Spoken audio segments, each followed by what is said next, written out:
India news हट भारत की खबरें सच्चाई के साथ।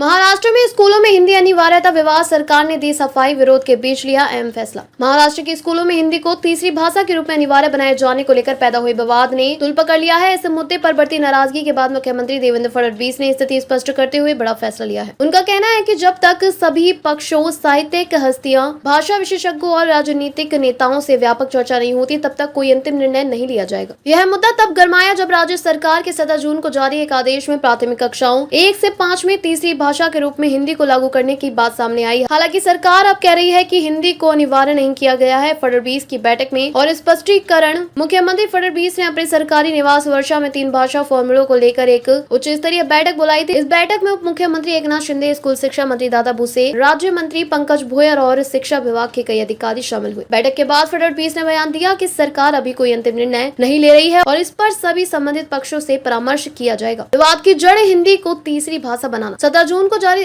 सरकारी आदेश में कहा गया कि स्कूलों में तीसरी भाषा को पढ़ाना अनिवार्य होगा, लेकिन यह भाषा अब हिंदी जरूरी नहीं होगी। हालांकि व्यवहार में देखा गया कि मराठी और अंग्रेजी माध्यम स्कूलों में हिंदी को ही तीसरी भाषा के रूप में शामिल किया जा रहा है, जिससे विवाद खड़ा हुआ। विरोध और प्रतिक्रिया। कवि हेमंत देवाते ने विरोध स्वरूप अपना राज्य पुरस्कार लौटा दिया। उनका आरोप है कि सरकार हिंदी को बच्चों पर थोप रही है। महाराष्ट्र नवनिर्माण सेना MNS ने भी इस निर्णय का तीखा विरोध किया और प्रदर्शन किए। सरकार की सफाई कोई जबरदस्ती नहीं। महाराष्ट्र के सांस्कृतिक मंत्री आशीष शेलार ने भी स्पष्ट किया कि हिंदी को किसी पर थोपा नहीं जा रहा है। उनके अनुसार राज्य में केवल मराठी भाषा को ही अनिवार्य किया गया है, हिंदी को विकल्प के तौर पर रखा गया है, अनिवार्य नहीं। शेलार ने कहा कि अगर किसी स्कूल में कम से कम 20 छात्र किसी अन्य भारतीय भाषा को चुनते हैं तो सरकार उस भाषा के लिए शिक्षक की व्यवस्था करेगी, यानी छात्रों और अभिभावकों को विकल्प मिलेगा। पहले क्या थे नियम? पहले राज्य सरकार कक्षा 5 से 8 तक हिंदी को अनिवार्य बना दिया था, लेकिन अब इसे विकल्पीय बना दिया गया है, यानी स्कूल तीसरी भाषा के तौर पर हिंदी रख सकते हैं, लेकिन इसकी अनिवार्यता नहीं है। निष्कर्ष, हिंदी को लेकर महाराष्ट्र में उपजा विवाद फिलहाल शांत करने की कोशिश की जा रही है। फडणवीस सरकार ने साफ कर दिया है कि भाषा नीति पर कोई अंतिम निर्णय बिना चर्चा के नहीं लिया जाएगा। वर्तमान में तीसरी भाषा पढ़ाना अनिवार्य है, लेकिन भाषा हिंदी जरूरी नहीं है। छात्रों और अभिभावकों को विकल्प चुनने की आजादी होगी। इस फैसले से यह स्पष्ट होता है कि सरकार संतुलन साधने की कोशिश में है, ना तो क्षेत्रीय अस्मिता से समझौता और ना ही राष्ट्रीय भाषा को पूरी तरीके से नजरअंदाज।